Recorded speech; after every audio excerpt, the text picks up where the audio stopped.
What is going on, everybody? This is Sam McIntyre's beautiful Move the Sticks podcast. How are we all doing today?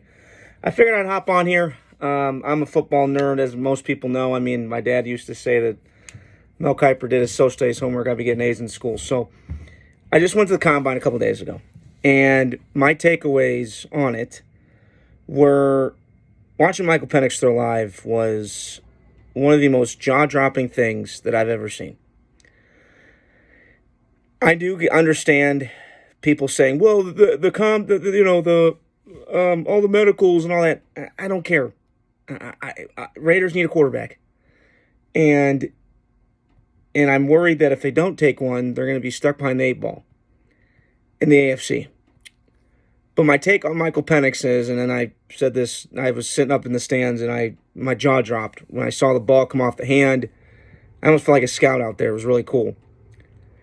But my takeaway was from the Combine was, I think that the Raiders need to take Penix.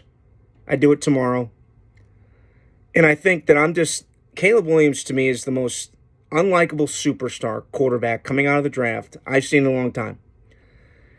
Now, I was a Johnny Manziel fan. Most people weren't. That's okay. Everybody's got their own different flavors of ice cream. Everybody's kind of different. To me, I think Caleb is going to be a bust in the league. I'm just going to put on record right now. I think he's going to be a bust. I don't think that he can do the shit that he did in college. It's not going to fly. And he's going to the Bears. And I hate saying this because I've got family from Chicago.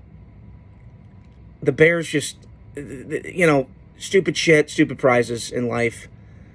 Not just football. And the Bears can't get it right anytime. I like Justin Fields a lot. But you can't be in a situation where he's going to succeed when you have all these different changes, all these different coordinators. I just think the Bears are screwed. I mean, they're behind the eight ball already in that division. Green Bay, Detroit's loaded. And Minnesota's not far behind.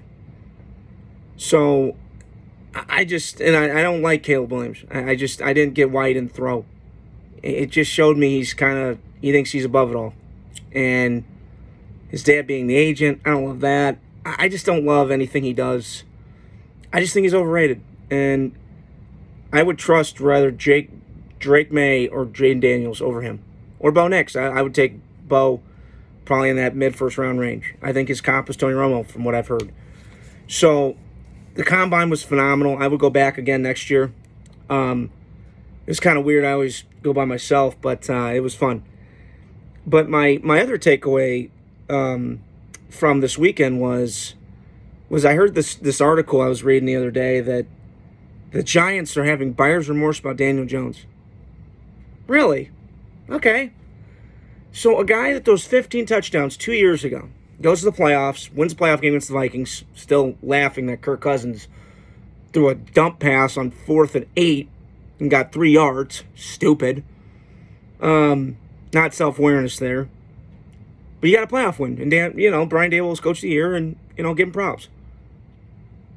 But in what right mind would you pay him $160 million? What has he proven?